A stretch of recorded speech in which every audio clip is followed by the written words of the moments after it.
సాధారణంగా మనిషి యొక్క ఆయుష్ అనేది 100 ఏళ్ళు 100 సంవత్సరాలు అని చెప్పి మనందరం కూడా వాడుక భాషలో మాట్లాడుకుంటూ ఉంటాము. కానీ కొద్ది మంది మాత్రమే 100 ఏళ్లకు పైబడిన వాళ్ళని మనం చూస్తూ ఉంటాము. 100 ఏళ్ళు కూడా లేకుండా 60లు, ఇప్పుడు ప్రస్తుతం మాత్రం 40లోనే వాళ్ళ జీవనాన్ని కొనసాగించలేకపోవటం అయితే ప్రస్తుత పరిస్థితుల్లో మనం చూస్తున్నాము. అసలు ఈ 100 ఏళ్ల ఆయుర్దాయం ఉండాలి అనంటే ఒకప్పటి కాలంలో వాళ్ళు ఎలాంటి ఆరోగ్యానికి సంబంధించిన జాగ్రత్తలు తీసుకునే వాళ్ళో మనకైతే చాలా వరకు అవగాహన లేదు. కానీ ప్రస్తుతం నాతో పాటు ఉన్నారు స్వామీజీ. వారు 109 సంవత్సరాలు వారి జీవనాన్ని కొనసాగిస్తూ ఉన్నారు. చాలా ఆరోగ్యంగా కూడా ఉన్నారు. అసలు ఇది ఎలా సాధ్యపడింది అంటే వారు చేసే ధ్యాన సాధన వల్లే సాధ్యపడిందని అయితే చెప్పొచ్చు. ఇప్పుడు స్వామివారితో మాట్లాడి ఆ డీటెయిల్స్ అన్నీ కూడా మనం క్లియర్గా తెలుసుకునే ప్రయత్నం అయితే చేద్దాం. నమస్కారం స్వామీజీ. హరి ఓం. స్వామీజీ 109 సంవత్సరాలు అంటే మామూలు విషయం కాదు. నేనైతే ఫస్ట్ టైం చూస్తున్నా. నిజంగా మీకు ధన్యవాదాలు స్వామీజీ. ఇప్పుడు ప్రస్తుతం ఉన్న సమాజంలో రకరకాల ఆరోగ్య సమస్యలు, ఎంత ఆరోగ్యంగా ఉన్న వాళ్ళైనా 40-60కి మించి వాళ్ళ జీవనం కొనసాగించే వాళ్ళ సంఖ్య చాలా తక్కువగా ఉంటుంది. అసలు ఎలా సాధ్యపడుతుంది స్వామీజీ? ధ్యానం చేయడం వల్ల ఆయుర్దాయం అనేది పెరిగే అవకాశం ఉంటుందా? గం గణపతియే నమః, అయం సరస్వతియే నమః, శ్రీ గురుభ్యో నమః. మా గురుగారైనటువంటి మహంత్ హిమాలయ గిరిజీ మహారాజ్ వారి పాదపద్మంలోని మనసులో స్మరించుకొని వీక్షిస్తున్న టీవీ ప్రేక్షకులకు శుభము మంగళము జరగాలని కోరుకుంటూ, మనిషి ఆయురార్థం మనిషి చేతిలోనే ఉంది. బ్రహ్మ ఏదో రాశాడు అంటారు, ఎక్స్పైరీ డేటు, డిస్పాచ్ డేటు అని. అది ఒక విధంగా కరెక్ట్ అయినప్పటికీ దాన్ని మార్చుకోగలిగిన శక్తి కూడా ఆ పరమాత్ముడే యోగము అనే దాని మీద మనకి ఇచ్చాడు. ఒక యోగ సాధన, సిస్టమేటికల్ లైఫ్, ఏ టైంలో ఏం తినాలా, ఎంత తినాలా, ఆ పద్ధతులన్నీ ఉండి ఒక గురువు నేర్పించినాడు. ఆ నేర్పించిన సిస్టమ్ ఈ రోజు వరకు తూచా తప్పకుండా పాటిస్తూ ఉంటే 109 కర్మ ఇంకా ఎన్నాళ్ళైనా బతకవచ్చు. మీకు అందరికీ బాగా తెలిసి ఉంటుంది, ఒక 2 ఏళ్ల కింద పద్మశ్రీ అవార్డులు ఇచ్చినప్పుడు శివానంద అనే ఒక యోగా మాస్టర్ సరస్వతి ఘాట్ దగ్గర ఉంటాడు కాశీలో. ఈ రోజుకు యోగా నడుపుతున్నాడు. ఆయన ఆ యోగా చేస్తాడు. He is 124 years on the day which he is taking award. తీసుకున్నప్పుడు ఆయనకు 123, ఇప్పుడు 125. మీ లోపల ఇక్కడ లౌకికంలో తిరుగుతున్న వాళ్ళలో ఆయన మీకు కనపడతాడు. మహామహా యోగులు కొంతమంది వాళ్ళ వయసు ఇంత అని వాళ్ళకు తెలీదు, వాళ్ళ డిసిపుల్స్ కూడా తెలియదు. మరి హిమాలయాలలో ఉండి తపస్సులు చేసుకుంటున్న వాళ్ళు అట్లే ఉన్నారు. సో ఈ ఏజ్ను, ఈ కట్టెను, ఉపాధిని కాపాడుకునే రహస్యాలు గురువు ద్వారా వస్తాయి. ఆ గురువు చెప్పింది తూచా తప్పక చేసినప్పుడే అది స్టాండర్డ్గా ఉంటాయి. కానీ గురువు చెప్పాడు నేను చేయలేదు అంటే ఏం లేదు. మనకు ప్రాక్టికల్గా కావాల్సినంత ఉంది. వేదాలు, ఉపనిషత్తులు, పురాణాలు ఇన్ని ఉన్నాయి. కానీ ప్రాక్టికల్, థియరాటికల్ 112 ఉంది. ప్రాక్టికల్ ఎవరు చేస్తాడో వాడు ఇట్లా ఉంటాడు. ఓకే, అంటే ఇలా చేసిన వాళ్ళకి ఖచ్చితంగా సాధ్యపడుతుంది. ఎవరైనా బతికేది 120 ఏళ్ళ ఆయురార్థం అనేది పరమాత్ముడు ఇచ్చింది. మనంతకు మనమే ఒక 20 ఏళ్ళు పోగొట్టుకుంటున్నాం. ఎట్లా అంటే పెద్దవాళ్ళ దగ్గరికి పోయి మనం నమస్తే పెడితే ఆయన శతమానం భవతి అంటాడు. 120 ఏళ్ళు భవతి అనడం లేదు. అక్కడే 120 ఏళ్ళు పోయింది.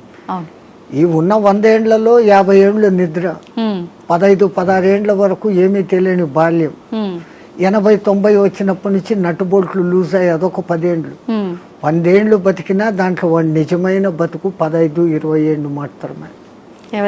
మళ్ళీ దాంట్లో అక్కడికి యాత్రలు, ఇక్కడికి ప్రయాణాలు, ట్రాన్స్పోర్ట్, టీవీలు చూడాలు, సినిమాలకు పోవడాలు, ఆ గంటలంతా తీసేస్తే అది ఒక 5-6 గంటలు. అది నిజమైన మనిషి బతుకు ఎట్లా ఉండాలా అనేది అక్కడ ఉంది. ఎంతసేపు నిద్రపోవాలా, ఎంతసేపు మేలుకోవాలా. పెద్దలు అంటారు దిన్ దియా కామ్ కర్నేకి లియే, రాత్ దియా సోనేకి లియే అని. పగలు పని చేసుకునేకి ఇచ్చాడు, రాత్రి నిద్రపోయేకి ఇచ్చాడు. మనం ప్రకృతికి విరుద్ధంగా రాత్రి అంతా 11-12 వరకు మేలుకుంటున్నాం. సూర్యోదయాన్ని చూడకుండా సూర్యోదయం అయినాక లేస్తున్నాం. అప్పుడు లేచి స్నానాలు చేస్తున్నాం. మన పూర్వీకులు మనకు చెప్పింది బ్రహ్మ ముహూర్త స్నానం, అది దేవతల స్నానం. సరే నీకు అది వీలు కాలేదు, 4:30కి చేయి ఋషుల స్నానం, 5:30కి చేయి మనుషుల స్నానం, సూర్యుడు బయటికి వచ్చినాక చేసే స్నానం రాక్షస స్నానం. అంత సిస్టమ్ ఎందుకు పెట్టినారు? Early to bed, early to get up. 9-10 బజేకు సోజావు, 9-10 గంటలకు నిద్రపోండి.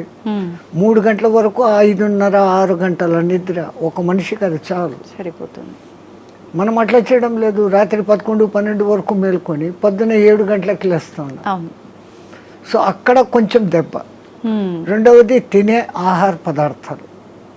ఒకప్పుడు ఏ ఎరువులు వేయకుండా పండించేవాళ్ళు. 6 నెలలు 7 నెలలకు కానీ కోతకు వచ్చేది కాదు ధాన్, గోధుమలు కానీ రైస్ కానీ. ఇప్పుడు 3 నెలలు 2 నెలలకి వచ్చేదానికి చేసేస్తూ ఉంటారు ఆర్టిఫిషియల్ ఎరువులు వేసి. సో దాంట్లో శక్తి బలము ఉండడం లేదు. ఆ తినే విధానం కూడా హైయెస్ట్ బాయిలింగ్ చేసి తింటాడు. జబ్బులు మూల కారణం అది. పరమాత్ముడు సృష్టించిన 84 లక్షల జీవరాశుల్లో ఏది కూడా ఉడికించి తినడం లేదు, ఫ్రిడ్జుల్లో పెట్టుకోవడం లేదు. అవి హ్యాపీగా ఉన్నాయి, కంటద్దాలు పెట్టుకోవడం లేదు, చౌట్ మిషన్ పెట్టుకోవడం లేదు. మనం పెట్టుకుంటాం. కరెంట్ ఆ ఫుడ్కు వ్యతిరేకం. సహజ ఆహారం ఋషులు మునులు అంతా కందమూలాలు, పండ్లు, ఫలాలు. పరమాత్ముడు ఏది న్యాచురల్గా ఇచ్చినాడో అప్పటికది తినేస్తారు. మళ్ళీ సాయంత్రానికి రేపటికి అని దాచిపెట్టుకోవడం కూడా లేదు. ఓకే, ఎప్పుడు తప్పుడే. ఒకసారి చెట్టు నుంచి కట్ అయితే 3.5 అవర్స్లో తాను తిన్నప్పుడు ఆ చెట్టుకు దానికి కనెక్టివిటీ పవర్ ఉంటుంది. ఆ ఫలము శక్తివంతంగా ఉంటుంది. దాన్ని మనం ఫ్రిడ్జ్లో పెట్టేసి స్టాక్ పెట్టుకొని ఎప్పుడెప్పుడో తింటాం. ఆ చెట్టు కనెక్టివిటీ ఆ పండులో నుంచి పోతుంది. పండు రుచి ఉంటుంది, శక్తి తగ్గిపోతుంది. అయితే స్వామీజీ, ఇప్పుడు మీలాంటి యోగులకే సాధ్యపడుతుందా? ఇప్పుడు మీరు చెప్పినట్టుగా ఇలాంటి ఆహార నియమాలు పాటించి ధ్యానం పైన ఫోకస్ చేస్తే నార్మల్ మనుషులకు కూడా సాధ్యపడుతుందంటారా? ఎవరికైనా అమ్మ, పరమాత్ముడు 24 గంటలు టైం ఇచ్చాడు. 23 గంటలు మీ నిద్ర, మీ లౌకిక వ్యవహారాలు అన్నీ చూసుకోండి, ఎంజాయ్ చేయండి. అలా మనిషి జన్మ ఎత్తే ఆనందించాల. ఫ్రెండ్స్తో, రిలేటివ్స్తో సినిమాలు ఎంజాయ్ చేయండి. బట్ 1 అవర్ నాది అనుకోండి.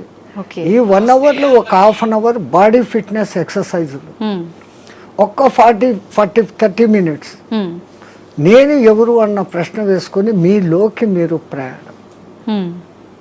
అది ఆత్మధ్యానం అంటాం మేము. ఓకే, బయటికి గమ్మని కూర్చొని ఉంటాం. దానికి ఇంకా ఎన్నో పద్ధతులు ఉన్నాయి. ఒక విగ్రహాన్ని ఊహించుకుంటూ ఆ విగ్రహ మంత్రమే చదువుతూ భ్రమర కీటక న్యాయం అయిపోవడం ఒక విధానం. ఏది లేది నిరాకారాన్ని చూడాలా అనుకున్నప్పుడు ఆ నిరాకారాన్ని జ్యోతిగా భావించి చూడడం ఒక విధానం. ఆ జ్యోతి నాలోనే వెలుగుతుంది అనుకొని ఆ జ్యోతి దర్శనం కోసం తప్పిస్తూ తపన చేయటం ఒకటి. ఓకే, ఇట్లా విధానాలు వేరే వేరేగా ఉన్నాయి. మన ఋషులు మనకు 100 మార్గాలు చూపించారు. ఎవరికి ఏది అడాప్టబుల్లో, ఎవరికి ఏది సూటబుల్లో, ఎవరికి ఏది సులభంగా చేసుకోగల శక్తి ఉందో వాడు అది చేసుకుంటాడు. మనకు ఆ చాయిస్ ఇచ్చాడు పరమాత్మ. బట్ మనం యూటిలైజ్ చేసుకుంటలేదు. ఓకే, అయితే స్వామీజీ, ఇప్పుడు మీరు ఆధ్యాత్మిక మార్గం వైపు వెళ్ళటానికి, యోగిలా మారటానికి కారణం ఏంటి? మీ కుటుంబ నేపథ్యం ఏంటి? మాకు కుటుంబం అంటూనే లేదు. పరమాత్ముడి దయ, నా అదృష్టం, నా పూర్వజన్మ సుకృతం. నేను 2 ఏళ్ళ పిల్లవాడిగా ఉన్నప్పుడు హరిద్వార్లో ఉన్న ఒక మేళాలో మిస్ అయినాను. మీరు జాతర ఉత్సవం అంటారు, అట్లా అక్కడ మేము మేళా అంటాం. ఆ మేళాలో మిస్ అయినాను. ఏ ప్రాంతం నుంచి వచ్చాను, నా కులం మతం ఏమి నాకు తెలియదు. బై మిస్టేక్ తప్పిపోయినానో, మా తల్లిదండ్రులకు బరువై నన్ను వదిలిపెట్టారో, ఏ కారణమైనా నాకేదో పూర్వజన్మ పుణ్యం ఉండబట్టి మా గురువుగారు అనే మహంత్ హిమాలయగిరి మహారాజ్ వారు తన స్థానం రుద్రప్రయాగ నుంచి ఆ మేళాకు వచ్చి ఉండి నన్ను చూసి చేరదీశారు. ఆయనే విద్యాబుద్ధులు చెప్పించారు.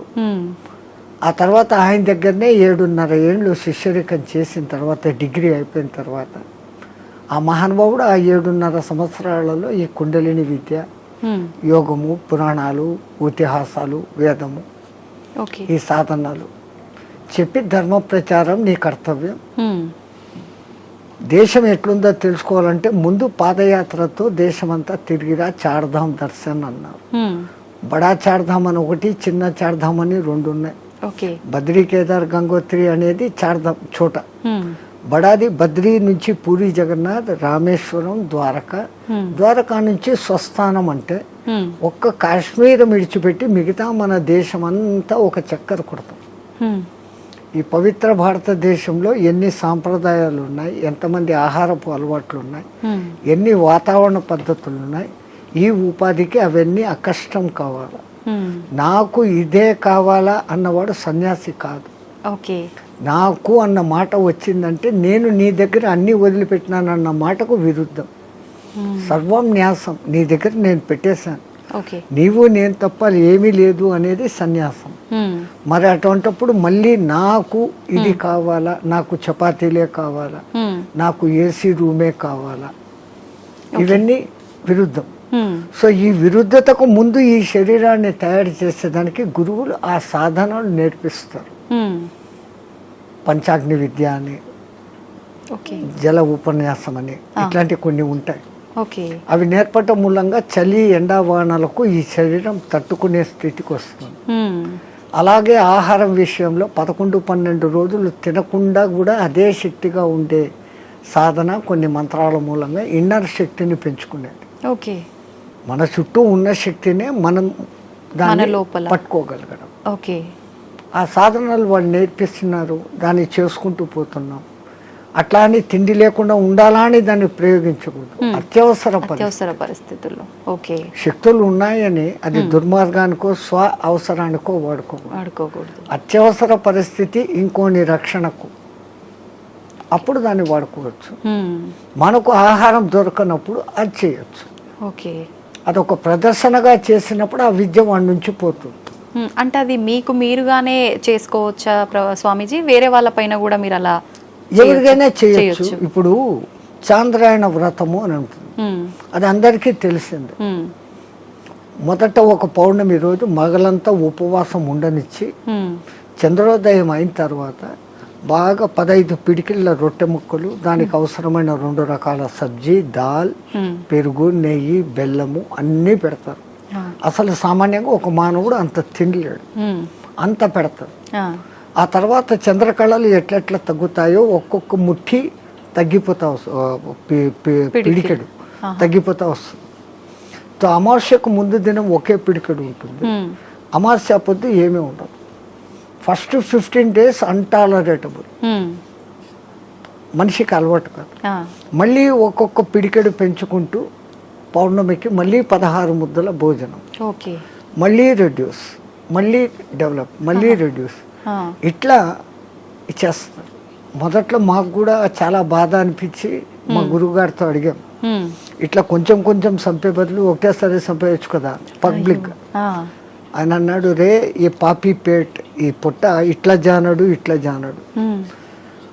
ప్రపంచంలో ఎంత పెద్ద గుంతనైనా రోజు 3 పిడికెళ్ళు మన్ను వేస్తే 10 ఏళ్లకో 20 ఏళ్లకో నిండిపోతుంది. అవును. ఈ పొట్టకు 4 సార్లు 5 సార్లు వేసినా నిండదు.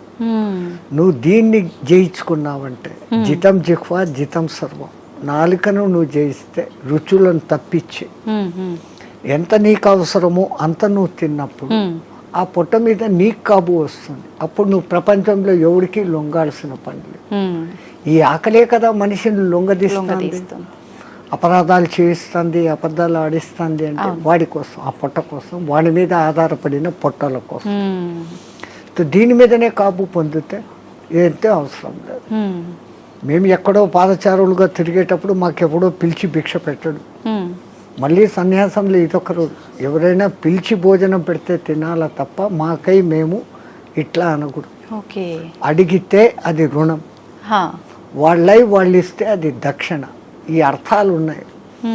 రుణపడినాము అంటే ఆ రుణం తీర్చుకునేకి మళ్ళీ ఇంకో జన్మ, జన్మరాహిత్య స్థితి కోసం సన్యాసం. మరి ఇప్పుడు మళ్ళీ ఈ లంపటంలో ఎందుకు పడాలి? ఎట్లాగో గురువు ఇచ్చిన సాధన ఉంది, ఉండొచ్చు, అప్పుడు వాడుకుంటాం దాన్ని. స్వామీజీ మీరు చెప్పారు కరెక్టే, అలా మేము చేయి చాపి అడిగామంటే అది రుణంలాగా ఉండి మరొక జన్మకి దారి తీస్తుంది.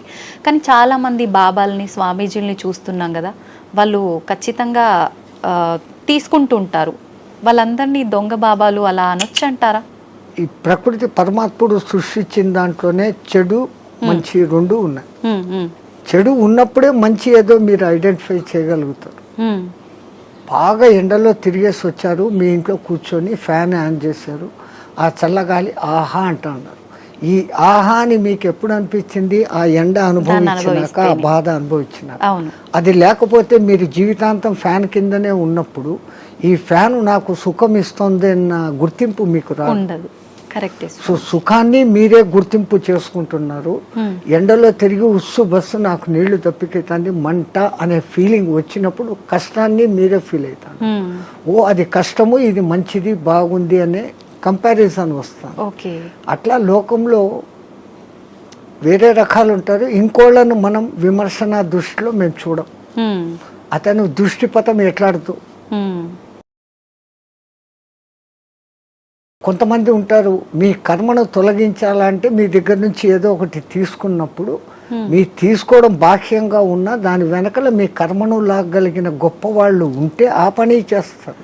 ఓకే. ఇంకా కేవలం బతుకు తెరువు కోసం ఈ బట్టలు వేసుకొని తింటున్నాం చేస్తున్నాం అనే వాళ్ళు ఉన్నారు లోకం. కానీ నే మట్టుకు నా వరకు అసలు నేను అందరికీ చెప్పేసలా, ఇంకొన్ని నువ్వు విమర్శించకు, కంపేర్ చేసుకోకు. నీ కర్తవ్యం నువ్వు చేసుకుంటావు, నీ గురువు నీకేం చెప్పాడో అది చేసుకుంటావు. కంపారిజన్లోకి పోతే ప్రపంచమంతా ఇంకా సమస్యలే. స్వామీజీ, క్రియాకుండలి అంటుంటారు, ఇది ఒక విద్యనా? ఇది నేర్చుకోవటం వల్ల ఎటువంటి మార్పులు గమనించవచ్చు అంటారు? యోగం అంటేనే కలయిక. విడిపోయాం పరమాత్మ నుంచి, మళ్ళీ పరమాత్మతో కలవాలా అనుకోవడమే యోగం. ఆ ఒక్క యోగ సాధనకు మన పూర్వీకులు అనేకంగా క్రియాయోగం అని, కర్మయోగం అని, భక్తి యోగం అని, జ్ఞానయోగం అని, కుండలిని యోగం అని, హఠయోగం అని, క్రియాయోగం అని, నాదయోగం అని, స్వరయోగం అని. స్వరయోగం అంటే ముక్కుల ద్వారా గాలి ఎటుపోతుంది ఎటు వస్తుంది అని ఇన్ని రకాలు ఉన్నాయి. అది కూడా మనకు ఇవ్వబడిన చాయిసెస్. నీకు దేంట్లో నిష్ణాతత వరకు పోగలుగుతావు. ఇప్పుడు స్టడీస్లో తీసుకుంటే బిఏ అయినాక ఎంఏ, ఎంఏ అయినాక ఎంఫిల్, అంతతో నువ్వు దాంట్లో పర్ఫెక్ట్. సో దీంట్లో కూడా ఫండమెంటల్స్ నుంచి ఆ స్థాయికి నువ్వు పోగలిగినప్పుడు యూ విల్ అచీవ్. ఎవరైనా కానీ అచీవ్ కావచ్చు. చాయిసెస్. అట్లాంటి దాంట్లో ఈ క్రియాయోగం అనేది ఒకప్పుడు వైదిక కాలంలో ఉండేది, మధ్యలో లుప్తం అయిపోయాయి. ఆ లుప్తమైపోయిన దానికి మనుషులకు తిరిగి అందించాలని దాని మూల పురుషుడైన మహావతార్ బాబా ఒక మహానుభావుడిని ఎన్నుకొని అతన్ని మాధ్యమంగా చేసుకొని కొన్ని వేల గ్యాప్ మధ్యలో తర్వాత మళ్ళీ ఆయన ద్వారా ప్రచారంలోకి తీసుకొని వచ్చారు. ఆయన తీసుకొని వచ్చిన వాళ్ళలో క్రియాయోగం చేస్తే ఫలితం ఇట్లుంటుంది అని లోకానికి చూపించినోడు ఒక యోగి ఆత్మకథ రాసినాడు కదా పరమానంద. ఆయన డెడ్ బాడీ 15 రోజుల వరకు చెడలేదు. అది యోగి శక్తి. క్రియాయోగం చేస్తే క్రియాయోగం చేస్తే దాంట్లో చేయాల్సిన దాంట్లో కఠినతరమైన సాధన ఏమంటే ఖేచరీ ముద్ర. ఈ నాలుకను వెనకకు మడిచి చిన్న నాలుకను ఉండే దాని వెనకకు పెట్టి నాసికా రంధ్రాలను క్లోజ్ చేస్తూ సాధన చేసినప్పుడు ఆ చిన్న నాలుక బ్రహ్మ మన మైండ్లో నుంచి ఒక రసం ఊరి ఒక డ్రాప్ పడుతుంది. అది అన్నాహారాలకు నీటి దప్పికలను కానివ్వకుండా చేయటమే కాకుండా ఈశ్వరానుసంధాన శక్తిని కలుగజేస్తుంది. బ్రహ్మరంధ్రం యాక్టివేట్ అయ్యేటట్టు చేస్తుంది. షట్చక్రాలు యాక్టివ్గా ఉండేదానికి కారణభూతమైంది. షట్చక్రాలు ఎప్పుడు యాక్టివ్గా ఉంటాయో ఆ షట్చక్రాలు నియంత్రిస్తున్న ఇన్నర్ ఆర్గాన్స్ అన్ని యాక్టివేట్. దేహం ఆరోగ్యంగా ఉంటుంది, మనసు ఆరోగ్యంగా ఉంటుంది, ఆత్మ ఆనంద స్థితిలో ఉంటుంది. ఈ సాధన చేయడానికి ఎంతకాలం పడుతుంది స్వామీజీ? చాలా కష్టంతో కూడుకున్నదే కదా. దాన్ని బలవంతంగా ఆ నాలుకను సాగదీస్తూ వెనకున్న నరాన్ని కట్ చేసి లోపలికి తోసుకుంటూ తిప్పలు పడేదానికే 3-4 ఏళ్ళు అవుతుంది. అది బలవంతంగా చేసింది. పూర్వజన్మ సుకృతం ఉన్నప్పుడు, ఆ గురు కటాక్షం ఉన్నప్పుడు అది సహజంగా వెనక్కి వెళ్ళిపోతుంది. అది ఎవరికి ప్రాప్తతో వాళ్ళకే. ప్రతి ఒక్కటి ఎవడు చేయాలంటే మనమంతా ధీరుబాని అంబాయిలు కాలేమే. మన దేశంలోనే పుట్టాడు ఆయన, మన ఎదురుగానే పెరిగాడు, ఈ పొద్దు కోట్ల ఆస్తి. మనం లేదు. సో ఎవరికి ఏది ఏది ఉందో అదే అది. కానీ సాధన సిస్టమేటికల్గా చేస్తే ఎవరైనా అద్భుతమైన క్రియాయోగి కాగలరు. ఇప్పుడు మీరు కూడా ఈ విద్యను నేర్చుకున్నారు కదా స్వామీజీ, మీకు ఎంతకాలం? మాకు నేర్పించింది మా గురువు గారు కుండలిని విద్య. కుండలిని విద్య, ఓకే. అదే నేను చెప్పాను ఇప్పుడు ఇన్ని యోగాలు ఉన్నాయి, దాంట్లో మా లైన్ కుండలిని యోగ సాధన. మీరు మీ గురువుగారి దగ్గర నేర్చుకున్నారు, మళ్ళీ మీరు మీకు శిష్యులు వాళ్ళకి సాధన నేర్పించడం ఇలాంటివి చేస్తుంటారా స్వామీజీ? ఎందుకంటే మొట్టమొదట నేను గురువు అనిపించుకోవడం నాకు ఇష్టం లేదు. ఓకే, ఎందుకని? అందరూ గురువులే. పత్రిజీ అంటారు, you are masters, I'm also master, you are gods, I'm also god అంటాడు. సో అందరిలో అదే ఉన్నప్పుడు నేను ఏదో నేర్పిస్తాను అనే అహంకారం కాదు. నాకైతే తపన ఉంది, నేను బాగున్నాను, నాలాగా మీరు ఉండండి. కానీ ఆ చేసే ప్రాసెస్ అందరూ అట్లా చేయలేరు. ఆ క్రియలు ఉంటాయి, క్రియల తర్వాత 3 బంధాలు అనేవి ఉంటాయి, పూరక కుంభక రేచకాలు అనేది ఉంటాయి. ఇవన్నీ చెప్తున్నప్పుడు బాగా వింటారు, ప్రాక్టికల్ అది ఉండదు. థియరాటికల్గా నేను వాళ్ళకి పూర్తి అర్థమయ్యేటట్టు చెప్తాను వాళ్ళ భాషలో. బట్ చెప్పిన తర్వాత ఆ రోజు చాలా బాగుంది అంటారు, నెక్స్ట్ డే దాన్ని చెయ్యరు. వీళ్ళందరూ ఎట్లున్నారంటే ఈ కాలంలో ఈ పొద్దు వినేయాలా రేపటికంతా నాకు వచ్చేయాలి, వింటే రాదు కదా. Practical everything practical. ఓకే స్వామీజీ, మీరు ఇన్ని సంవత్సరాలుగా రకరకాల మార్పులు సమాజంలో కానీ మనుషుల్లో కానీ చూస్తూ వచ్చారు కదా, ప్రత్యేకించి చెప్పాలి అని అంటే ఎక్కువగా మార్పు చెందిన విషయాలు ఏంటి? స్వాతంత్రం రాకముందే చాలా బాగుండిందమ్మ దేశం. ఇంత క్రూరత అనేది అప్పట్లేదు. అప్పుడు వాళ్ళ పోలీసింగ్ చాలా తక్కువైనా బ్రిటిష్ వాళ్ళు పద్ధతిగా ఉన్నారు. కానీ వాళ్ళది వాళ్ళు ప్రచారం చేసుకునేకి మన గురుకుల వ్యవస్థను ధ్వంసం చేసి ఈ ఇంగ్లీష్ ఏబిసి కాన్వెంట్లు పెట్టారు. అవును. సో వాళ్ళ ప్లాన్ మన సంస్కృతిని ధ్వంసం చేస్తే మనం పోతాము. కానీ మన సనాతన ధర్మ సంస్కృతి అజరామరం, ఎవడు దాన్ని ఏమీ చేయలేడు. 1000 ఏళ్ళు ప్రయత్నం చేశాడు, ముస్లిమ్స్ కాలేదు. 400-500 చేసిన బ్రిటిష్ వాళ్ళ చేత కాలేదు. ఈ పొద్దుకు అది అజరామరంగా ఉంది. ఎందుకంటే మనది గురు శిష్య పరంపర, అది ఎక్కడా పోదు. ఇప్పటికీ కేరళలోను కాశ్మీర్లోను ఉన్న బ్రాహ్మిన్స్, నంబుద్దిడి బ్రాహ్మణ్స్ అని ఉంటారు. వాళ్ళ వేద పఠన విధానం, వాళ్ళు వేదాన్ని కాపాడుకుంటూ వస్తున్నారు. పుస్తక రూపంలో వీడు కాల్చేశాడు, మస్తకాన్ని ఎక్కడ కాలుస్తావు? వాళ్ళు మస్తకంలో పెట్టుకుని తరతరాలు అందిస్తున్నారు. కాబట్టి మన దేశం ఈ రోజుకు అలాగనే ఉంది, భవిష్యత్తులోనూ అలాగనే ఉంది. ఓకే. ఒకప్పటి రోజుల్లో చూస్తే ఆడవాళ్ళకి చాలా ప్రత్యేకత, గౌరవం ఉండేది. ప్రస్తుత సమాజంలో అది అసలు కనుమరుగైపోయిందనే చెప్పాలి. మనుశాస్త్రంలో నా స్త్రీ స్వాతంత్రం రహస్య అన్నాడు అని దాన్ని ఏదో తప్పుగా లోకం చెప్తా ఉంది. ఆయన ఆ మాట అన్న తర్వాత దాని వెనకాల ఎంత ఎక్స్ప్లెనేషన్ ఇచ్చాడో అది చదవరు. ఒక అమ్మాయిని తండ్రి అన్నదమ్ములు అపురూపంగా రక్షకులుగా ఉండాలి. పెద్దదై పెళ్లి చేసిన తర్వాత భర్త రక్షకుడుగా ఉండాలి. తనకు వయసు పెద్దదైనప్పుడు సంతానము తల్లిని అపురూపంగా చూసుకోవాలి అని ఆయన చెప్తూ, ఇంతమంది ప్రొటెక్షన్లో ఉండే ఆమెకు వేరేగా స్వాతంత్రం అవసరం లేదు అన్న మాట అంటే దాన్ని మనం మిస్అండర్స్టాండ్ చేసుకొని స్త్రీలకు స్వాతంత్రం లేకుండా చేశారు, మీ సంస్కృతి ఫస్ట్, మేము చూడు ఎంత ఫ్రీనెస్గా ఉన్నాము. ఫ్రీనెస్గా ఉండి 3 రోజులకు ఒకసారి విడాకులు తీసుకుంటున్నారు. మన సనాతన ధర్మంలో విడాకులు అన్న వ్యవస్థ లేదు. ఒక్కసారి పెళ్లి చేసుకుంటే జీవితాంతం వాళ్ళిద్దరూ కలిసిమెలిసి ఉండాలా అన్నంత వ్యవస్థ పెట్టారు. స్వామీజీ, మీరు అన్నది కరెక్టే, కానీ ప్రస్తుత సమాజంలో చూసుకుంటే విడాకుల సంఖ్య చాలా పెరిగిందనే చెప్పాలి. ఎందుకంటే ఈ డామినేషన్ పెరిగిపోయింది. నేను నీలాగా చదువుకున్నాను, నన్ను తక్కువ ఎక్కువ చూస్తున్నావు అన్న డిఫరెన్స్లు వస్తాను. ఒక చిన్న కాంప్రమైజ్, ఆయన అట్లా అన్నాడు నేను ఇట్లా అన్నాను అంటే అది విడిపోతుంది. ఎవరో ఒకడు తగ్గడము ఎక్కడము చేసుకుంటూ పోయినప్పుడు ఆ బంధం మొదట్లో కొంచెం కొట్లాటలు జరిగినా జీవితాంతం సాగుతుంది. ఈ మధ్య ఏమైపోయింది, చిన్న చిన్న విషయాలకు కూడా ఆ ఫారినర్స్ లాగానే ఈ రోజు పెళ్లి 3 నెలలకే డైవర్స్. అభిప్రాయ భేదాలు, లవర్స్ పెళ్లి చేసుకున్న వాళ్ళు కూడా విడిపోతారు.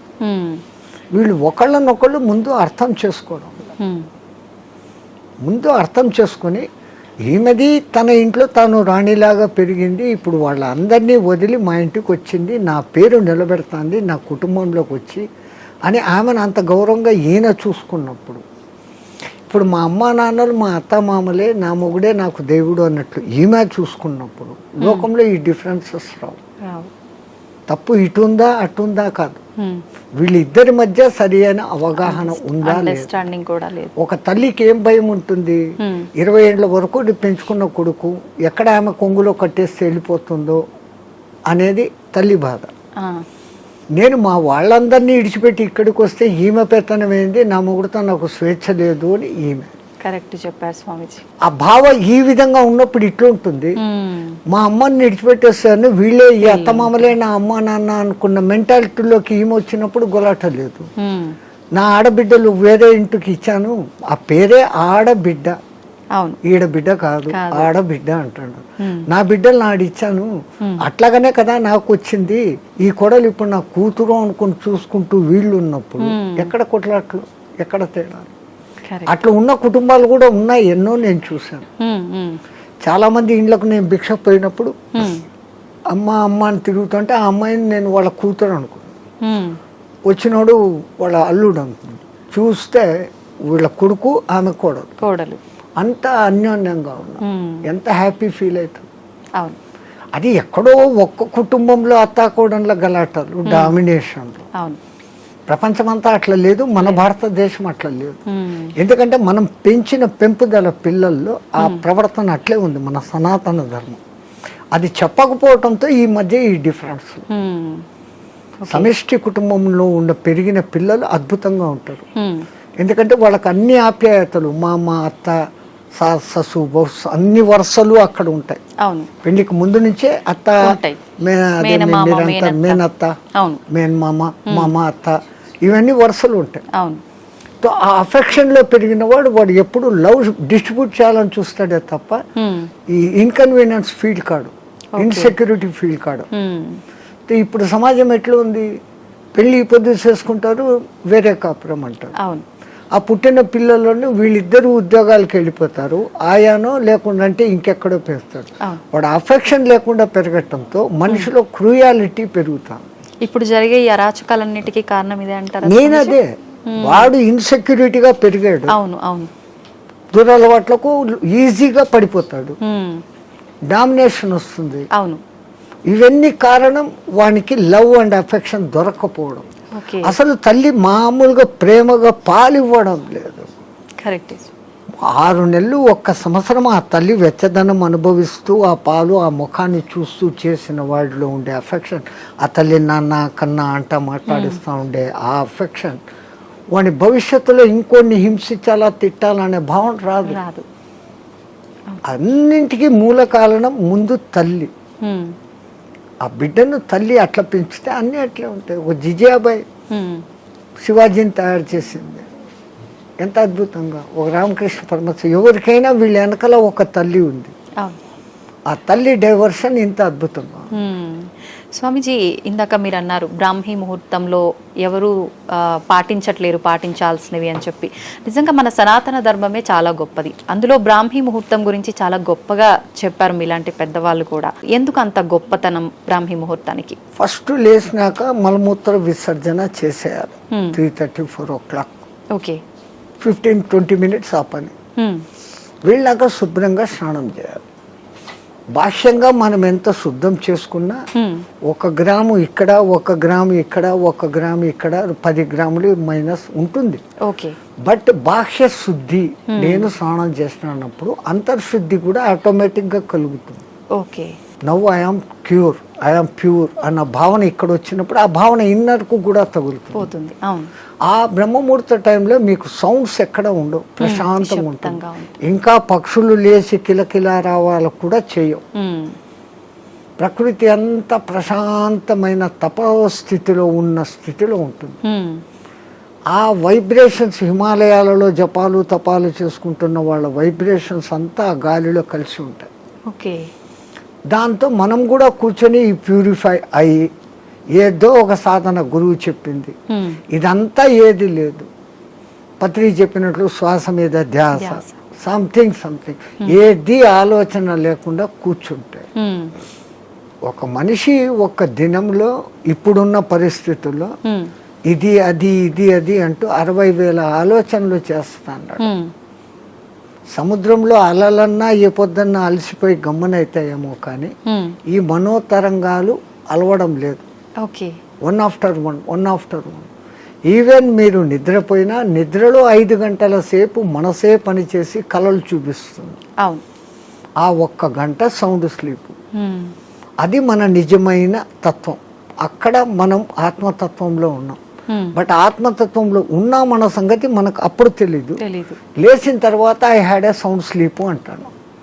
సో ఈ సాధన ఉపాసనలు మన పెద్దవాళ్ళు నువ్వు మేలుకొని సుషుప్తి స్థితిలోకి పో అనేదానికి ఈ సాధనలు వ్యవహారాలు. ఓకే. అయితే ఇప్పుడు సాధనలు ఇవన్నీ చేయలేని వాళ్ళు, నార్మల్ వాళ్ళు ఇప్పుడు బ్రాహ్మీ ముహూర్తంలో ఇలాంటి పనులు చేయాలి, అలాంటి పనులు చేయాలి, అసలు కరెక్ట్ బ్రాహ్మీ ముహూర్తం అంటే ఏ సమయం నుంచి ఏ సమయం వరకు? అదే చెప్పాను కదా, 3 to 3:45 దేవతల టైం. ఓకే. 3:45 వరకు ఆ శక్తి పోతుంది. ఆ ధార అట్లా వదులుతున్నప్పుడు సూర్యకిరణాలు ఆ ధారలో నుంచి ఫిల్టర్ అయ్యి వచ్చి ఇట్లా పెట్టి పోసేటప్పుడు సరిగ్గా మన షట్చక్రాలు ఉంటాయి.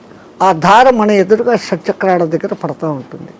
ఆ కిరణాలు ఆ ఈ ధారలో నుంచి ఫిల్టర్ అయ్యి మన షట్చక్రాలకు కావాల్సిన కిరణాలను అందిస్తుంది. సూర్యుడిలో అనేక కిరణాలు ఉన్నాయి. సహస్ర కిరణుడు అని ఆయనకు పేరు. 1000 రకాల కిరణాలు ఉన్నాయి. ఒక్కొక్క కిరణం ఒక్కొక్క పని చేస్తుంది. ఆ పని చేయడం కూడా 12 నెలలలో ఒక్కొక్క నెలకు ఒక్కొక్క విధంగా చేస్తుంది. అందుకని ద్వాదశాదిత్యుడు అని పేరు పెట్టారు. ఉన్న సూర్యుడు ఒక్కడైనా ఒక్కొక్క నెలలో ఆయన మార్పులు చెందుతూ ఆ కిరణాల ప్రవాహం ఇస్తాడు. ఇప్పుడు ఈ విధంగా సంధ్యావందనం చేసినప్పుడు రావాల్సిన గుడ్ కిరణాలు మనలోకి వచ్చి ఆరోగ్యం బాగుంటుంది. చక్రాలు నీట్గా యాక్టివేట్ అవుతాయి. ఓకే. అసలు గాయత్రి మంత్రం 24 అక్షరాలు చదివినప్పుడు మన 24 తత్వాలు శుద్ధీకరణ. అవన్నీ వైబ్రేషన్ వర్డ్స్. శబ్దం వైబ్రేషన్ క్రియేట్ చేస్తుంది. పెద్ద పెద్ద సైంటిస్టులు ఇప్పుడు నిరూపణ చేస్తున్నారు. పలకాల్సిన రీతిలో ఓంకారం పలుకుతే అది దూరంగా స్క్రీన్ మీద మీకు గొప్ప శ్రీచక్ర యంత్రాన్ని చూపించింది. ప్రూవ్డ్. ఇంకొన్ని మంత్రాలు చదివినప్పుడు ఇంకొన్ని డిజైన్లు వచ్చినాయి. అవన్నీ ఏది మన పూర్వీకులు యంత్రాలు అని గీస్తారే, ఈ గ్రహానికి ఇట్లా గీయాలి, ఇట్లా పెట్టాలి, ఇంత చకోరాలు, ఇంత వృత్తాలు అని. అదంతా ఏమంటే ఇది శబ్దశాస్త్రము రేఖాశాస్త్రాన్ని అనుసంధానం చేసి వాళ్ళ శబ్దోత్పత్తి ఈ వైబ్రేషన్స్ ఇట్లా క్రియేట్ అవుతాయని వాళ్ళకి తెలుసు. అందుకని ఆ రిథీమ్గా పలికినప్పుడు ఆ ఫలితాలు వస్తాయి. స్వామిజీ, నేనే గాయత్రి మంత్రంకి సంబంధించి అడుగుదాం అనుకున్నా, మీరే ఆ టాపిక్ తీసుకొచ్చారు. గాయత్రి మంత్రం ఆడవాళ్ళు చదవటానికి పనికిరాదు అని చెప్పి 100% చదవచ్చు. మంత్రము సూర్యుడిదైన అధిష్టాన దేవత అమ్మ గాయత్రి దేవి 5 ముఖాలతో ఉన్న మహాతల్లి అని మనం చెప్పుకుంటాం. అట్లాంటప్పుడు స్త్రీ చదవకూడదని ఎక్కడుంది? ఇదే విషయమై పండిత శ్రీరామ శర్మ అనే మహానుభావుడు, ఆయన ఉత్తరప్రదేశ్లో ఉండేవాడు. 24 ఏళ్ళు సంవత్సరానికి 24 లక్షల గాయత్రిని చేస్తూ ఉపాసన చేస్తే ఆయనకు ఆ తల్లి తాను ఉన్న ప్రదేశం, విశ్వామిత్రుడు తపస్సు చేసుకున్న ప్రదేశాన్ని చూపిస్తే అక్కడ పోయి ఈ అఖండ జ్యోతిని పెట్టి నిత్యము గాయత్రి యజ్ఞాలు చేస్తూ ఆడవాళ్లకు యజ్ఞోపవీతాలు వేస్తూ గాయత్రి ఉపదేశం చేసేవాడు. అప్పుడు కొంతమంది ఉత్తరప్రదేశ్ బ్రాహ్మణ్స్ ఆయన మీద కోర్టులో కేసేస్తున్నారు. నువ్వు వేదాన్ని భ్రష్టు పట్టిస్తున్నావు, మా సదాచారాన్ని భ్రష్టు పట్టిస్తున్నావు, వేదాలు గాయత్రి మంత్రం చదవకూడదు. ఆయన కోర్టులో ఒకటే మాట అన్నాడు, అయ్యా మీరు వేదాలు ఉపనిషత్తులు అన్నీ చదివారంటారు కదా, ఎక్కడైనా ఒక్క శ్లోకము స్త్రీకి గాయత్రి ఉపదేశం చేయకూడదు అని రాసి ఉంటే, పలానా ఋషి చెప్పాడు, పలానా దేవత చెప్పాడు అనే కోటింగ్ ఒక్కటి ఉంటే నాకు ఇవ్వండి, నా బ్రాహ్మణత్వాన్ని నా సంస్థను మూసేస్తా, నా బ్రాహ్మణత్వాన్ని వదులుకొని జనేవి తీసేస్తాను అన్నాడు. వీళ్ళు 3 నెలలు తల కింద కాళ్ళు పైన పెట్టి ఎతికారు. లేదు. ఓకే. ఎందుకు స్త్రీకి లేదు అన్నారంటే ఆమెకు కుటుంబ బాధ్యతలు ఎక్కువ. ఈ మాసికంలో వాళ్ళకు ఈ పీరియడ్ కొంచెం ఇబ్బందికరంగా ఉంటుంది. అప్పుడు ఆ అనుష్ఠానం ప్రకారం కనీసం న్యాయంగా గాయత్రి చేయాలంటే 24 ముద్రలు వేస్తూ ఒక్కొక్క ముద్ర వేస్తూ ఒక్కొక్కసారి గాయత్రి 24 అక్షర గాయత్రిలన్నా చేయాలి. మళ్ళీ దాంట్లో 3 రకాలు ఉన్నాయి. ఒక్క గాయత్రి త్రిపద 8 అక్షరాలతో ఉండాలి. అది అనుష్ఠుప్ ఛందస్సు అని ఇంకోటి ఉంది 32 అక్షరాలు, అది 4 పాదాలు ఉంటుంది. అది కూడా 8వ అక్షరాలుగానే వస్తుంది. అదంతా ఒక రహస్యం. మళ్ళా నవార్ణవ గాయత్రి అని ఒకటి ఉంది. అది చేయాలంటే అమ్మవారి నవార్ణవం అనే పూజలు ఎట్లా చేస్తామో దాంట్లో 9 ఔంకారాలు వస్తాయి. అవి ఎట్ట పట్టాలా ఏది చేయకూడదు, అది బహిర్గతం చేయని విద్య. గాయత్రి అంటేనే రహస్యం అంటారు. కానీ ఆ మహానుభావుడు అది అందరికీ అర్హత కలిగించాడు. కుల మత భేదం లేదు. ఎందుకంటే అది మంత్రం సూర్య మంత్రం. ఆ పండిత శ్రీరామ శర్మకు కుడి భుజంగా ఉన్నవారే రామకృష్ణ మహానుభావుడు. ఆయన కూడా ఇదే చేశాడు. ఆ గాయత్రి దీని మూలంగా ఆ మహానుభావుడు అంత శక్తిమంతుడే. పండిత శ్రీరామ శర్మకు తగిన శిష్యుడు అని పేరు తెచ్చుకున్నాడు. ఆ మహానుభావుడే చేరదీసి బాగా దగ్గరుండి చేసిన వాడే మీకు ఇప్పుడు బాగా ప్రసిద్ధుడైన మారెళ్ళ రవిశాస్త్రి. ఆ పరంపర అట్లా వస్తుంది. అదంతా పండిత శ్రీరామ శర్మ దయ. స్వామి, దైవాన్ని నమ్మటం వల్ల, పుణ్యక్షేత్రాలకు తిరగటం వల్ల మనశ్శాంతి అనేది లభిస్తుందంటారా? 100%. అసలు మీరు పోవడమే ఆ ఇంటెన్షన్. కాశీకి పోతే నాకేదో పుణ్యం వస్తుంది, ఆడ ఏదో వదిలిపెట్టేస్తానే సెంటెన్స్ కాదు అది. కాశీలో 12 జ్యోతిర్లింగాలలో విశ్వనాథుడు అక్కడ ఉన్నాడు. విశ్వానికి ఆయన నాథుడు. ఆ క్షేత్రానికి పోయి ఆయన నామస్మరణ కొంచెం సేపు నేను చేయటం మూలంగా నాకు ప్రశాంతత దొరుకుతుంది అని ఫస్ట్ మీలో విశ్వాసం కలిగినప్పుడు అక్కడున్న అన్నపూర్ణ అనుగ్రహము కలుగుతుంది. ఆ బేడి ఆంజనేయ స్వామి కరుణ, గణేష్ పండు మహారాజ్ది అందరిది దొరుకుతుంది. అందుకే ప్రతి ఒక్క రుచిముని అక్కడ స్థాపించిన లింగాలు ఉన్నాయి. 3000కు పైన గుళ్ళు ఉన్నాయి కాశీలో. శివునికి ఇష్టమైన ప్రాంతం అది. భూమి అంతా మునిగిపోయినా కానీ త్రిశూలం పైన నిలబెట్టి ఉంటాడు అని చెప్పబడిన ప్రసిద్ధ క్షేత్రం కాశీ. కాశీ అంటూ కాశీకి పోకుండా చచ్చిపోయినా కాశీకి పోయినంత పుణ్యం కలిగే క్షేత్రం అదొకటే. మిగతా క్షేత్రాలకు పోతానని ముక్కుబడి పెట్టుకొని పోకుండా పోతే ఏదో ప్రమాదము, వానికి శిక్ష ఉంది. కాశీ విషయంలో అలా లేదు. అంతటి గొప్ప అక్కడికి వచ్చింది అంటే ఒకటి ప్రజల విశ్వాసము, అక్కడ తపస్సులు చేసిన వాళ్ళ యొక్క శక్తి ధార పోయడం అనేది ఆ ప్రాంతానికి ఆ ప్రసిద్ధత వస్తుంది. భూమి అంతా ఒకటే అయినప్పటికీ సులభమైన ఉదాహరణ, ఇప్పుడు ఎండాకాలం కాదు, మామూలు చిన్న ఎండ ఉన్నప్పుడు ఒక భూతద్దం తీసుకొని వచ్చి పేపర్ మీద పెడితే అది కాలుతా ఉంది. ఆ భూతద్దం నుంచి కిరణాలు కాన్సన్ట్రేషన్. అట్లా విశ్వశక్తి కాన్సన్ట్రేషన్ ప్రదేశాలు కొన్ని, అవి పుణ్యక్షేత్రాలు, తీర్థక్షేత్రాలు, తీర్థయాత్రలు. తీర్థం అంటే నీళ్లు. ఆ నీళ్లు ఎన్నో కొండల నుంచి ఆ ఖనిజాలను రాసుకొని దానిలో తీసుకొని చెట్ల వేర్ల ద్వారా ఆయా మూలికల శక్తిని తీసుకొని అవి రావటంతో ఆ నీళ్లు తాగితే శుభం. ఆ నీళ్లలో స్నానం చేస్తే స్కిన్ డిసీజెస్ పోతాయి. సో అది నీళ్ళ శక్తి, తీర్థయాత్రలు, పుణ్యక్షేత్రాలు అని పెట్టారు. స్వామి, ఇందాక మీరు స్టార్టింగ్లో అన్నారు కదా, చాలామంది అంటుంటారు కాశీకి వెళ్ళినప్పుడు మనం ఏదో ఒకటి నచ్చింది వదిలిపెట్టి రావాలి అని చెప్పి చాలామంది నమ్ముతుంటారు. అసలు నిజంగా ఎవరికి నచ్చిన దాన్ని వాళ్ళు వదిలేసి రావాలా? అసలు వదిలేయాల్సిన ఏంటి? అవును, నేను ఇట్లే చెప్తే ఒక ఆయన నాతో అన్నాడు, అవును స్వామి మీరు చెప్పినట్లే ఖచ్చితంగా వదిలిపెడతాను. మా నానమ్మ మా ఇంట్లో ఉంది, ఆమెను తీసుకెళ్తా కాశీకి, ఆమెను వదిలేస్తాను అన్నాడు. అది కాదు, మనకు అత్యంత ఇష్టము, ప్రేమ కలిగిన పదార్థము, తినేది కావచ్చు, మనం 24 గంటలు దాన్ని చూసి ఆనందించే వస్తువు, కానీ దాన్ని అక్కడ వదిలేసి ఇంకా దాన్ని తలుచుకోకుండా ఉండగలమంటే మన మనస్సు మీద మనం నియంత్రణ సాధించడం. మైసూర్ పాకు మీరు అక్కడ వదిలి వచ్చారమ్మా, మీకు బాగా ఇష్టం. ఇక్కడికి వచ్చిన 10వ రోజు 12వ రోజు ఎవడో పార్టీ పెట్టాడు, ఆడ మైసూర్ పాకు చూడంగానే ఈ కళ్ళు మీకు ఆర్డర్ ఇస్తుంది, ముక్కు ఆ మైసూర్ వాకను పట్టేస్తుంది, నాలుక నీళ్లు ఉడుతాయి. నేను కాశీలో వదిన నోర్మోయ్, నేను తినాను అంటే మీ మీద మీకు మెల్లగా కమాండ్ వచ్చింది. అవును. కనీసం ఆ భయంతోనన్నా. అట్లా కాశీలో వదలడం మూలంగా మీలో ఆత్మస్థైర్యత అనేది పెరుగుతుంది. ఓకే, అది బ్యాక్ రీజన్.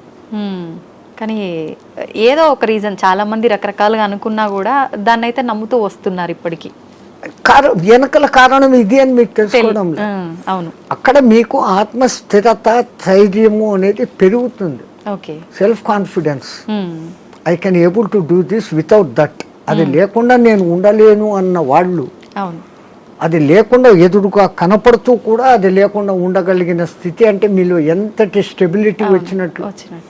అది ఆత్మస్థైర్యం. మన పూర్వీకులు ఏది చేసినా అంత ఆలోచనతో. నీలో ఆత్మశక్తి పెరగాలంటే నీకు అత్యంతగా ఇష్టమైంది అక్కడ వదలాలి. ఎందుకంటే ఆ కాలంలో కాశీయాత్ర జీవితంలో ఒక్కసారి. అవును. ఆ 1000 కిలోమీటర్లు నడిచిపోయి మళ్ళీ వెనక్కి వస్తాడు. కాటికి పోయినవాడు కాశీ, అదేమో సామెత ఉంది మీ దాంట్లో, కాశీకి పోయినవాడు కాటికి పోయినవాడు ఒకటి అని. అవును, అవును, మళ్ళీ తిరిగి రారు అని చెప్పి. అంటే ఆ కాలం అట్లుంది. అడవులలో పోవాలి, దారిలో జంతువులు, వాతావరణం మారిపోవచ్చు. అవును. ఇన్నిటినీ తట్టుకొని అక్కడికి పోయి మళ్ళీ రాగలిగినాడంటే వాడు దేవునిగా పూజించేవాడు. రెండవది, వాడు వచ్చేటప్పటికి అక్కడ కాశీలో నేను పలానా వదిలేసి వచ్చాను మూనుకున్నాను అన్నప్పుడు వాళ్ళలో ఇక్కడ ఆత్మశక్తి పెరిగి వాడు ఇక్కడ ఎవరికి ఏ మంచి మాట చెప్పినా అది జరిగిపోతుంది, వాక్ శుద్ధి వస్తుంది. So when you develop your confidence you can able to do anything. So to develop your confidence అక్కడ పోయినాక ఒకటి వదిలిన వాళ్ళు బెనిఫిట్ పొందుతారు. స్వామి, చాలా మంది అంటుంటారు, అంటే ఇప్పుడు ఇందాక మీరు చెప్పినట్టుగా వెళ్ళిన వాళ్ళు తిరిగి రారేమో అన్న ఒక ఉద్దేశంతోటో మరేంటో తెలియదు, కానీ చాలా మంది నమ్మకం ఏంటంటే పిల్లలు ఉండి వాళ్ళ పెళ్ళిళ్ళు అన్నీ అయిపోయిన వాళ్ళు మాత్రమే కాశీకి వెళ్ళాలి, దర్శించుకోవాలి, అవన్నీ అవ్వని వాళ్ళు కాశీలోకి పోయి సస్తే మోక్షం అనుకుంటే కాదు. నాకు తెలిసి ఒక మంచి కోటీశ్వర దంపతులు 3వ తరాన్ని కూడా చూసేశారు. ఓకే. ఆ 3వ తరం కూడా 18 yearsకి వచ్చింది మనబళ్ళు. ఇంకా ఇంత అనుభవించిన కాశీలో పోయి చచ్చిపోతాం, వయసు కూడా అయిపోయింది, 80 ఏళ్ళు వచ్చినాయి. ఇద్దరు లవ్ మ్యారేజ్, ఇద్దరికి 80 ఏళ్ళు భార్యాభర్తకి. బట్ డబ్బు ఉంది, అక్కడ మంచి బిల్డింగ్ కొనుక్కున్నారు, 4 సర్వెంట్లను ఎత్తుకొని పోయినారు, వంట వండేకి పనులు చేసుకునేకి. రోజు పోయి స్వామి దర్శన్ వస్తూ ఉన్నారు. ఎప్పుడో ఒకసారి బంధువులు ఫోన్, బిడ్డలు వాళ్ళది, అంత ఆధ్యాత్మిక. మర్జాయంగే అంటున్నారు. 7 ఏళ్ళైంది, 8 ఏళ్ళైంది, 10 ఏళ్ళైంది. ఇక్కడ ఈ 18 ఏళ్ళ బిడ్డలు 28 ఏళ్ళ వయసుకు వచ్చినారు మనమళ్ళు. వాళ్ళకి మ్యారేజ్, ముగ్గురికి ఒకటేసారి కుదిరింది, వేరే వేరే కమ్యూనిటీ హాల్. తాత పెళ్ళి మాది అంటే, అరే ఇక్కడ కాశీలో ఉండి 15 ఏళ్ళు అయిపోయింది, 95కి వచ్చినాం, అక్కడ గంగ నీళ్లు తాగి రోజు శివప్రసాదాలు తిని ఇంకా పుష్టి తయారైనారు. They can able to see, they can able to hear everything. బాగుంది. అరే ఇంకా ఉంటాం కదా, ఒకసారి పెళ్లి చూసుకొని వస్తామని ఫ్లైట్ లో వచ్చినారు. పెళ్లి చూసుకున్నారు, రాత్రి పడుకున్నారు. పడుకున్న వాళ్ళు పడుకున్నట్లే జయ శ్రీరామ్ అయిపోయినారు ఇద్దరు. వాళ్ళకు కాశీలో మరణం లేదు, ప్రాప్తం లేదు. అందరికీ మరణము సాధ్యమా? అలా అని మరి కాశీలో ప్రాప్తం లేదని అక్కడే ఉంటే ఎప్పటికీ మరణం ఉండదనేది కూడా. ఆ మాటకు వస్తే తల్లి, ఇప్పుడు గంగలో మునిగితే నాకు పుణ్యం వచ్చేస్తుంది అనుకుంటే, గంగలోనే ఉండే చేపలు, కప్పలు, ముసళ్ళు అవి అక్కడే పుట్టాయి, అక్కడే పెరిగాయి. ఒక్కసారి గంగా స్నానం చేస్తే, సరే మీరు కాశీలో పొద్దున్న నుంచి సాయంత్రం వరకు 10 సార్లు గంగా స్నానం చేశాను అంటారు, కానీ మీరు చేసింది ఒకటే స్నానం. మీరు స్నానం చేయగానే ఆ నీళ్లు ఫ్లో పోయినాయి కదా. ఆ తల్లి నిరంతర ప్రవాహం, ఎప్పుడూ కొత్త నీళ్ళు అక్కడ. స్నానం చేస్తే నాకు పవిత్రత వచ్చేసింది గంగలో చేస్తే అని కాదు. గంగలో స్నానం చేసే ముందు ఇంతకు ముందు నా గత జన్మ బుద్ధులు, గత జన్మ కాదు, నా గత జీవితం బుద్ధులు, లక్షణాలు మార్చుకుంటాను. నేను ఇంక మీద అట్లా ఉండను. అక్కడ మిమ్మల్ని మీరు జస్టిఫై చేసుకొని, తల్లి నాకు ఆ బుద్ధి ప్రసాదించు అని మునిగి లేచి, ఆ మాట ప్రకారం మీరు ఇక్కడ ఉన్నారంటే మీకు మోక్షము, ముక్తి. అంతే తప్ప ఆడపోయి 100 మునకలు వేసి ఈడొచ్చి అత్తమామల్ని తిట్టో, అమ్మా నాన్నలను తిట్టో, భర్తని హింసించో, భార్యను హింసించో, సంవాట్ మగ ఆడ ఎవడైనా చేసేది. ఈ తప్పులన్నీ ఇక్కడ చేస్తూ, నేను పోయి గంగలో 6 సార్లు మునిగొచ్చాను, నేను సస్తే మోక్షానికి, నువ్వు ఓకే నువ్వు అక్కడ మార్పు చెందేదానికి మునగాలి. ఓకే అందుకే పాతకాలంలో అక్కడ మునిగేటప్పుడు పంతుళ్ళు మీ చేత 10 మంత్రాలు చెప్పిస్తారు. దశ హరాయే గంగాయే స్వాహ. మనం శారీరకంగా, మానసికంగా, వాక్కు రూపంలో 10 రకాల తప్పులు చేస్తాం. ఈ 10 తప్పులను క్షమించు, ఈ తప్పులు నేను మళ్ళీ చెయ్యను, అది ఉండాలి. కరెక్టే స్వామీజీ. ఆ దేవుడా నేను చేశాను, నన్ను క్షమించు, మళ్ళా పోయి అదే చేస్తాను, నో యూస్ కదా. అవును. Do not repeat. మళ్ళీ చెయ్యను కూడకుండా ఉండగలిగితే అప్పుడు ఆ కాశీలో స్నానం చేసిన పుణ్యం. కాశీనే కాదు, ఏ నీళ్ళలో, నర్మదా, కావేరి, గోదావరి, కృష్ణ, కిట్నే. అవును స్వామి. కాశీలో మరణించిన వారికి చెవు ఇలా పైకి వచ్చినట్టుగా ఉంటుందని చెప్పి అంటుంటారు కదా, సైంటిఫికల్ గా కూడా ప్రూఫ్ అయింది. ఎందుకని అట్లా? అక్కడ ఉన్న ఆ వాతావరణము, ఎంత శవాలను అక్కడ కాలుస్తూ ఉన్నా, ఈ మధ్య కొంచెం అక్కడ మాంసాహార దుకాణాలు పెట్టినా, ఆ ప్రత్యేకమైన కాశీ ఏరియాలో ఒక వాయు వైబ్రేషన్స్ వేరే. ఆ నిరంతర భగవన్నామ ఉచ్చారణ వైబ్రేషన్స్ ఆ గాలిలో కలిసి అక్కడ చనిపోయిన మనిషికి ఈ కుడి చెవు కింది భాగం దగ్గర ఒక నర్వ్ ఉంటుంది. ఆ నర్వ్ ఉబ్బుతుంది. బాడీ అంతా ఉబ్బుతుంది, ఫస్ట్ ఆ నర్వ్ అక్కడ ఉబ్బుతుంది ప్రత్యేకంగా అక్కడ. మిగతా ప్రాంతాలలో అది జరగదు. పాపం సైంటిస్టులు ఎంతో ప్రయత్నం చేస్తూ ఉన్నారు, ఎందుకు అట్లా జరుగుతుంది అది ఇంకా రుజువు కాలే. బట్ 99% గుర్తించారు. ఏ ఊరు చచ్చినా కొంచెం రెడ్డిష్ కలర్ వస్తుంది, కారణం అక్కడ ఆ నరము జర ఊబుతుంది. ఓకే.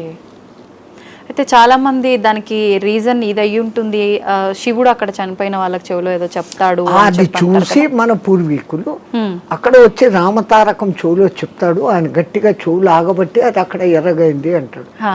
ఆయనకు అదే పని, ఆ సచ్చినోడికి అందరి దగ్గర పోయి చెవులు పీకి చెప్తానే కూర్చుంటాడా? అంతే కదా. మనకు ఆ విశ్వాస్. అంతే. కాశీలో నేను చనిపోతే శివుడు నన్ను స్పృశిస్తున్నాడు, నేను ఈ బాడీ వదిలిపెట్టినాక నన్ను ఎవడు స్పృశిస్తా నాకేం తెలుస్తుంది. దీని పేరు అప్పుడు సదానంద అన్నారు, శవం అంటారు, పేరు పోయింది. పుట్టినప్పుడు తల్లిదండ్రులు పెట్టిన పేరు ఈ బాడీతో పాటు బాడీ లోపల ఉండేది బయటికి పోయినాక దీన్ని బాడీ అంటారే కానీ పేరుతో పిలవరు. ఆ గంటకో 2 గంటలకో శివుడు వచ్చి చెవులో చెప్తాడు అంటే అది నమ్మకూడదు, అంటే నమ్మకూడదు. నేను విమర్శగా చెప్తే ఇది. కానీ మనమంతా ఆధ్యాత్మిక లోకంలో ఉన్నాం, ఆ విశ్వాసం తరతరాలుగా జరుగుతుందంటే ఎవడికో అది చెవుతో చెప్పాడు, ఇంకోటి చూశాడు. ఏ మాట బయటికి ఊరికే రాదు కదా. అది సత్యమైనప్పుడు నేను సస్తే అక్కడ శివుడు నన్ను చూస్తాడనే ఈ భావనతో పోవడమే ఎంత గొప్ప. ఆయన వచ్చి పీక్తాడో లేదో తెలియదు, కానీ పీక్తాడు అనేది మన సంపూర్ణ విశ్వాసం. అట్లాగనే కొన్ని క్షేత్రాలలో మరణం ముఖ్యం. ఈ భూమి అంతా అదే క్షేత్రమే కదా. ఇంట్లో సస్తే కూడా అదే చావే. కానీ వీడి ఇంట్లో ఎంతసేపు సత్యం ముందర కూడా నేను నా వాళ్ళు అది పోయింది ఇది పోయింది నేను ఇంకా అది చేయలేదు అంటా సస్తాడే తప్ప, నేను కాశీలో ఉన్నాను, భగవత్ సంకల్పం భగవద్ దర్శనం అవుతుందన్న భావనలో ఉండడు. అందుకే కనీసం సత్యం ముందరన్నా నామస్మరణ చేయండి. సంతోషం స్వామి, చాలా మంచి విషయాలు మీ ద్వారా తెలుసుకున్నాను. నాకు చాలా సంతోషంగా ఉంది మిమ్మల్ని కలిసినందుకు. మంగళమతి. ధన్యవాదాలు స్వామి. జై శ్రీ రామచంద్రజీ.